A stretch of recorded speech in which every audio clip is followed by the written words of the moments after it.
Welcome to the Great Detectives of Old Time Radio. From Boise, Idaho, this is your host, Adam Graham. If you have a comment, email it to me. Box13 at greatdetectives.net. Follow us on Facebook, facebook.com/Radio Detectives, and become one of our followers on Twitter at Radio Detectives. A reminder, as you're making your travel plans, think about JohnnyDollarAir.com first. JohnnyDollarAir.com is a Priceline affiliate, so you get all the benefits of going to Priceline.com.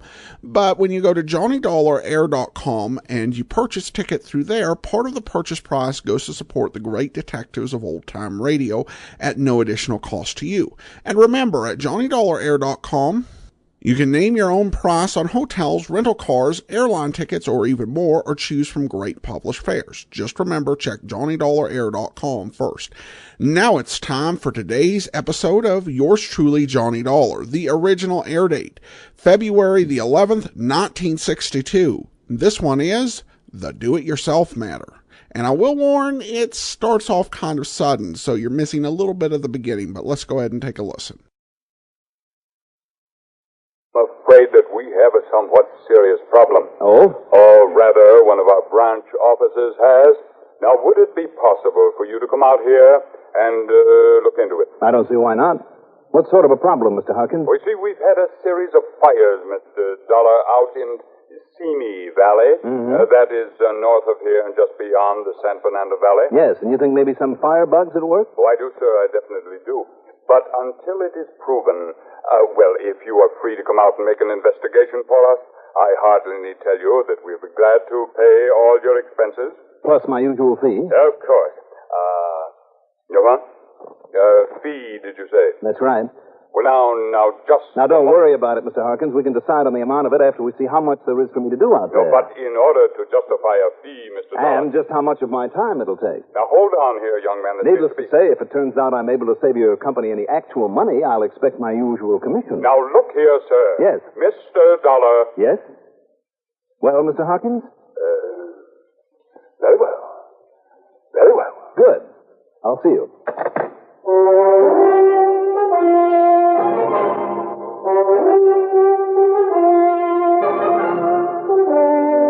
The CBS Radio Network brings you Mandel Kramer in the exciting adventures of the man with the action-packed expense account. America's fabulous freelance insurance investigator, yours truly, Johnny Dollar.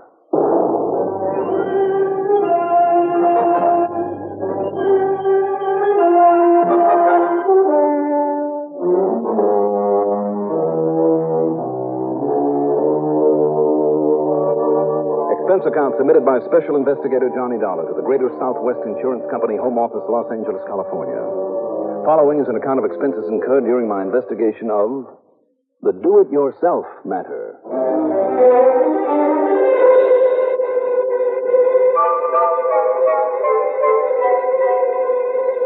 Expense account item 1, $6 for a cab out to the airport. Item 2, $204.25, plane fare to New York, and a jet heading west. That east to west time differential is a great thing. It meant that we pulled into the new Los Angeles International Airport shortly after noon Pacific time. Item 3, $6.80 for the long cab ride into the big new Lozier building just east of Beverly Hills on Wilshire Boulevard, where Royal J. Harkins keeps an eagle eye on the affairs of Greater Southwest Insurance.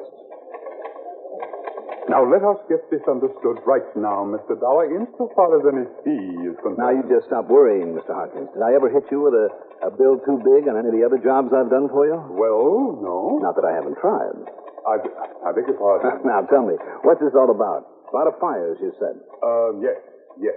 Around the San Fernando Valley. Now, out beyond that, in what is known as the Simi Valley. Tell me, do you remember hearing or reading about the terrible Bel Air and Topanga Canyon fires last fall? Last November? Oh, sure. Why, according to our eastern papers, it was one of the worst disasters that ever hit Los Angeles County. It certainly was.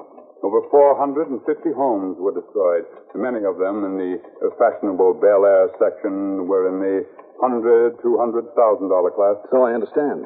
Now, many of those homes were owned by wealthy, prominent movie stars and producers and directors, mansions. And you had a lot of them insured. Oh, yes, we certainly did.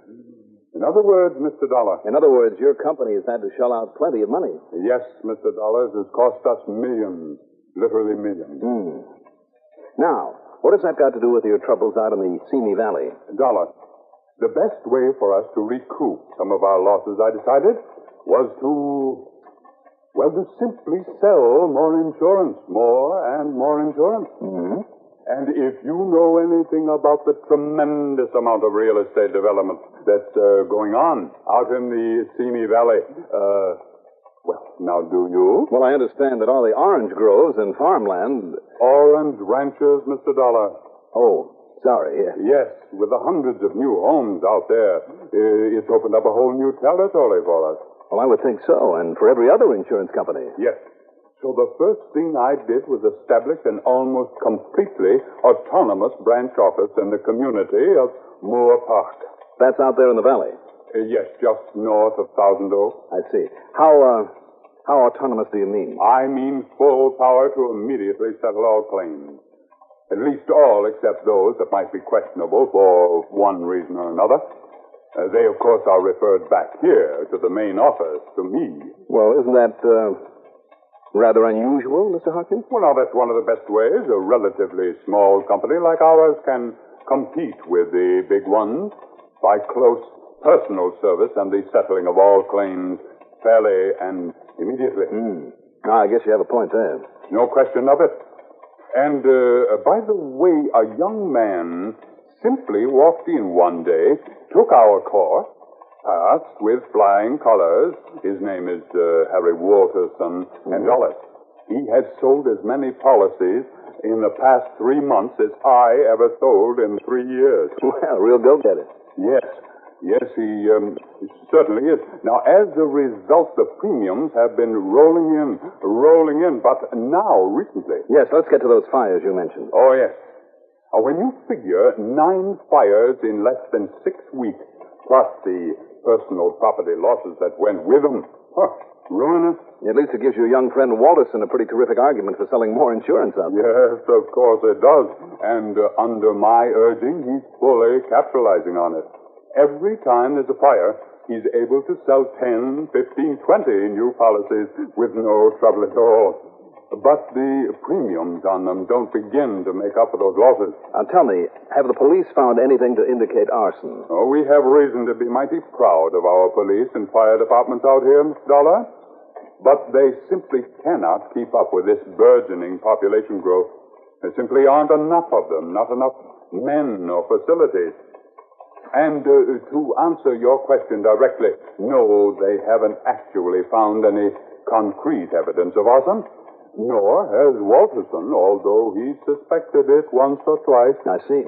And if you know that valley area, do you? Well, with its brush-covered hills and plains, canyons, covered with mesquite, sumac, manzanita, chaparral, all of it tinder dry because of our lack of rainfall. New homes, you said. Oh, yes? Are they homes that people are satisfied with after they've moved in and lived there for a while? Oh, you're thinking perhaps the homeowners themselves that set these fires? Well, it's just a possibility, and it has been done before, you know. But, a whole series of them. Well, who else stands to gain? And don't forget this, sir. Yes. An idea like that, if it's gotten away with, can spread pretty quickly. You ask the tort squad in any big city. And if that's the case with these fires... Dollar, you've got to find out. And if it is, put a stop to them before they ruin us.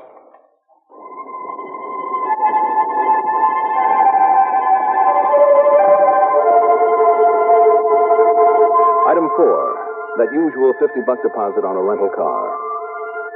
I drove west on Wilshire Boulevard to Sepulveda, north over the Santa Monica Mountains to the valley, west on the Ventura Freeway to Thousand Oaks, and then north to the little town of Moore Park.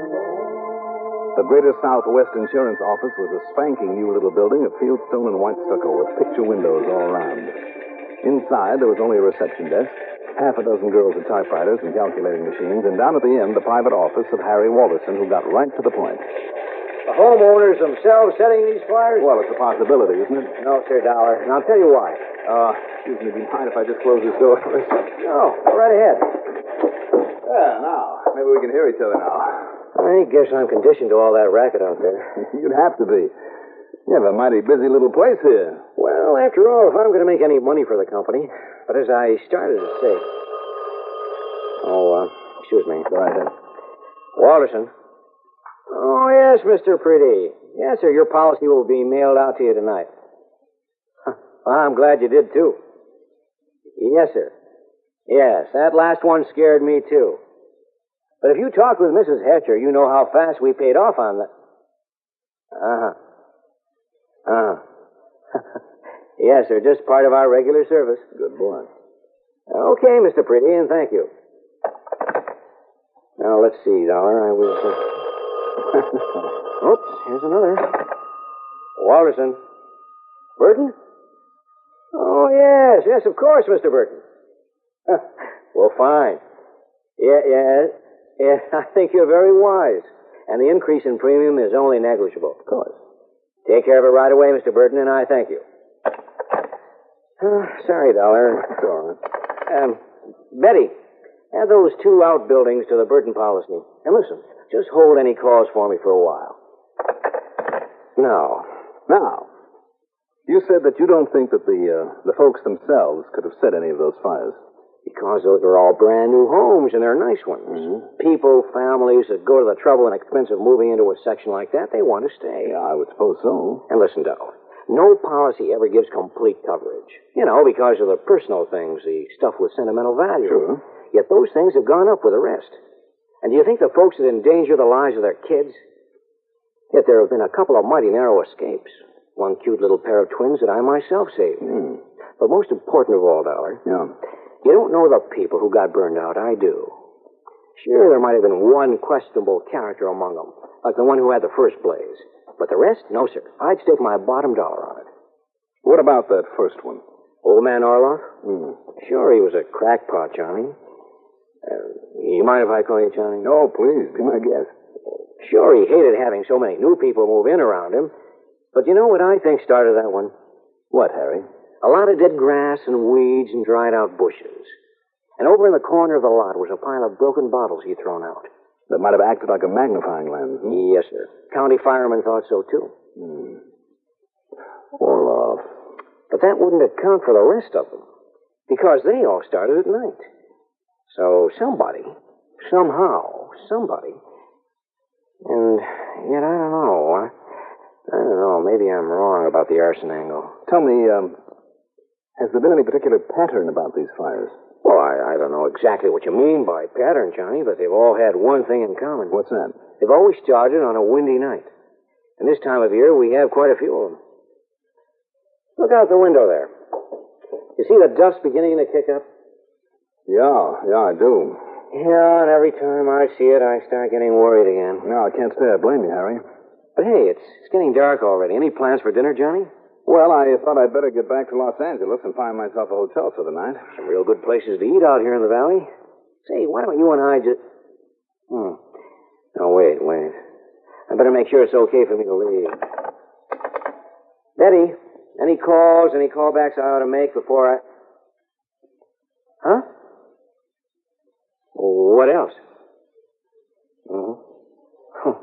Go on. Oh, you're kidding. Okay. Well?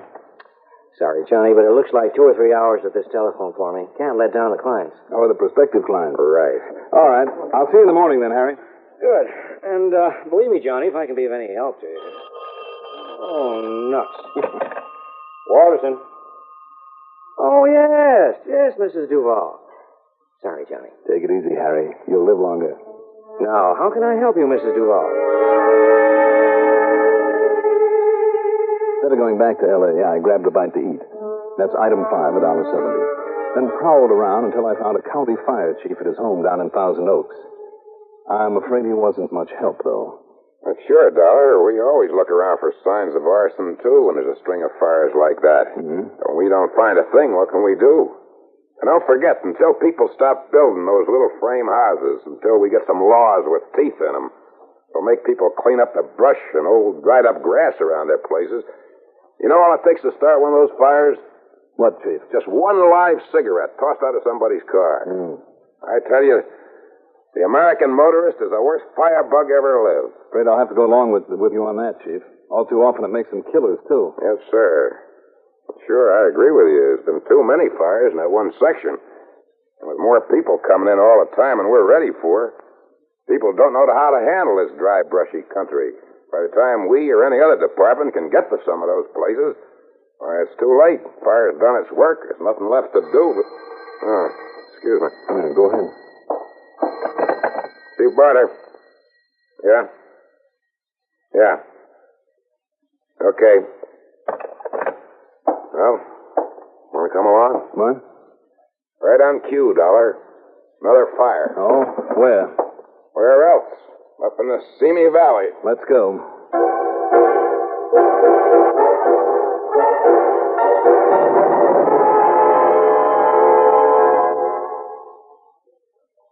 Most of us have problems, business and financial worries, family troubles, or personal difficulties. They can build up strains and tensions that, if improperly controlled, can develop into mental illness, America's #1 health problem. There are many effective ways of treating mental illness, but the most effective method is to prevent it before it starts. Write for the free booklet, How to Deal with Mental Problems. The address is Box 3000, New York 1, New York.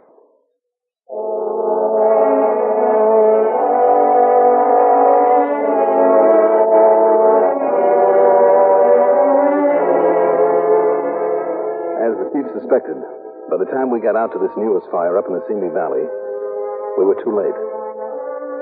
Another of the nice, new little houses had burned to the ground. The firemen had been able to keep it from spreading to other nearby properties, but that was all.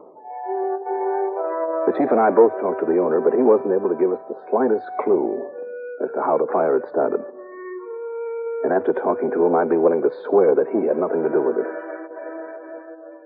Using a hand lamp, I went over not only the remains of the house, but all of the other property, too, inch by inch, until it was nearly midnight. The piles of ashes from brush and grass and tree cuttings on the windward side where apparently somehow the fire had started. There was nothing. Absolutely nothing. No, Dollar. I'm afraid it was just some crazy kid or a drunk in a passing car that flipped out a lighted cigarette. With this much wind, the whole place went up in a flash. No. I just hope he finds out about it and has brains enough to have a conscience that'll plague him for the rest of his life. I'm afraid that won't help this poor man and his wife and those two youngsters. Don't you worry about him, Johnny. No, hi, Harry. Mr. Alderson? Hi, Chief. Well, the gun, it's happened again, hasn't it? Sure has. How'd you find out about it? Well, one of my neighbors where I live in Moore Park. I guess he's been over here giving you boys a hand. Oh? I just got back from Hollywood where I'd gone to see a show at Grauman's Chinese, and he stopped me at the front gate. Told me about it. Well, if he was so interested as to come all the way over here, maybe you better give me his name, Mr. Walterson. Sure, it was old Timothy Hanlon. You know him, Chief. Yeah. He was here even before we got here. Oh, now, wait. If you think old Tim would do a thing like this. No, I wouldn't think so. Anyhow, Johnny, don't you worry about these people here. I'll put them up in a motel for the night at company expense and then pay them off in full first thing in the morning.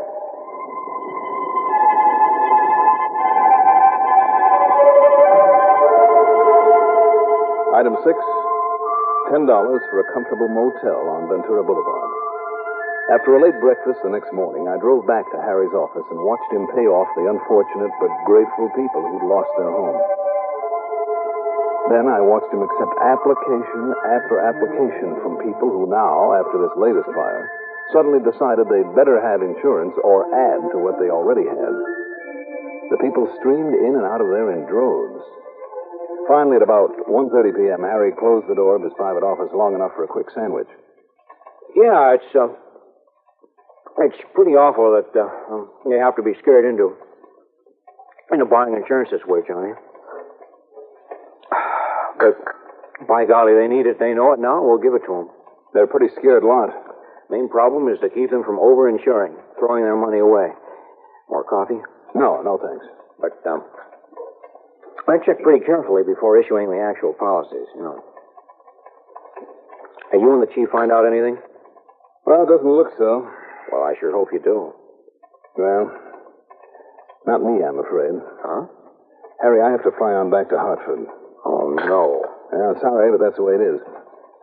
Oh, but if somebody is setting these, well, Johnny, all I can promise is I'll sometime get to the bottom of it. Somebody better.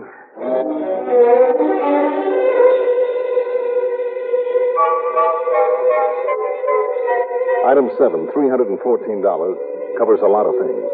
First of all, a weekly rate for me at the motel. Then a phone call to Pat Fuller at Universal Adjustment Bureau back in Hartford, a sort of clearinghouse for information on claims made to companies throughout the whole country.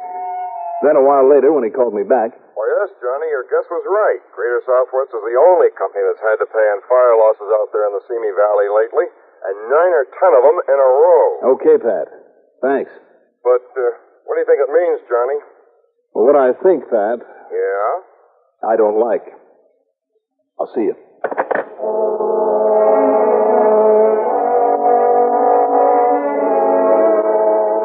Item 7 also covers deposits on 2 more rental cars and a beat-up farm truck, so I never have to drive the same vehicle twice in succession.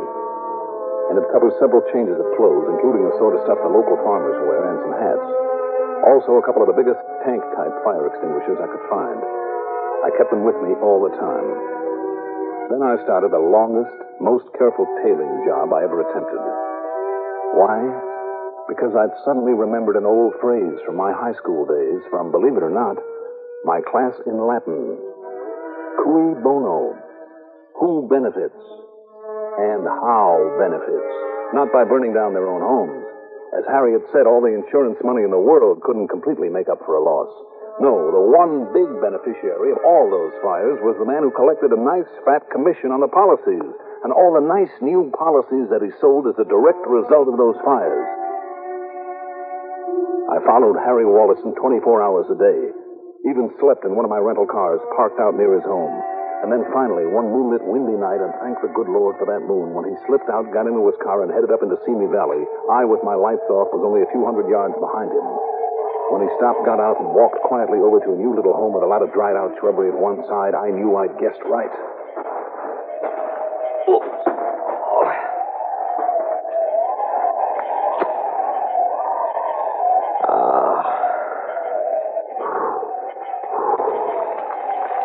There we are. That'll do it. Yeah, it's gonna be okay. It'd be a lot better if we put this to work on it. Johnny. That's right. Listen, Save Johnny. it, Harry. Here, you get that extinguisher going while I use this one. Johnny, now, Go on, Harry. Use it. That dry stuff is going up fast. Go on. I suppose I might as well, huh? Yep. You might as well. How'd you know, Johnny? By remembering my Latin.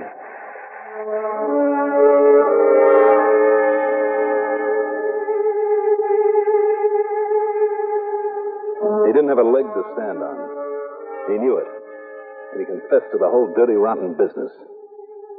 For my money, they can lock him up for life, because if there's one thing I can't take, it's a crooked insurance man. I'm glad they're few and far between. Expense account total, including car mileage and the trip back to Hartford, $833.70. Yours truly, Johnny Dollar.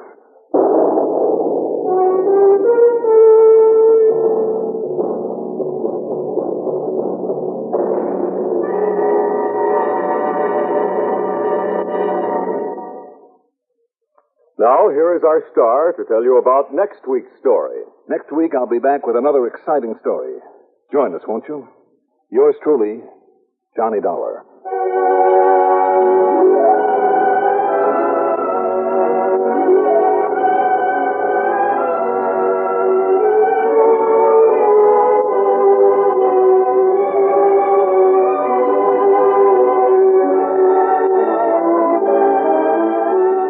Yours truly, Johnny Dollar, is written by Jack Johnstone, produced and directed by Bruno Zerato, Jr., music supervision by Ethel Huber.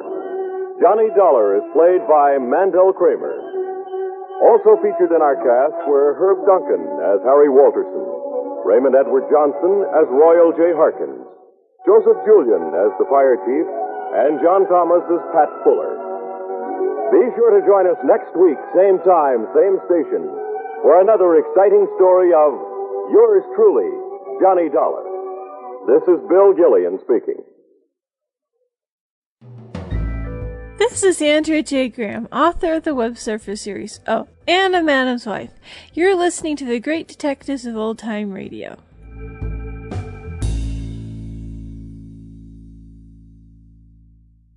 Welcome back. Well, the whole theme or idea of cui bono is something that Johnny Dollar has used during the Johnstone years, I think twice, but definitely once. There was actually an entire Johnny Dollar serial called The Cui Bono Matter. And it seems to me that there was an episode sometime in 1960 where that was addressed as well. At any rate, we turn now to listener comments and feedback, and Daniel had a comment on the Can't Be So matter, and he writes in, I enjoyed the episode. It was nice to hear the young Mason Adams in a small role. Mandel Kramer is really starting to grow on me. It's too bad he didn't have quite the supporting cast as Bob Bailey or the longevity. I look forward to next week.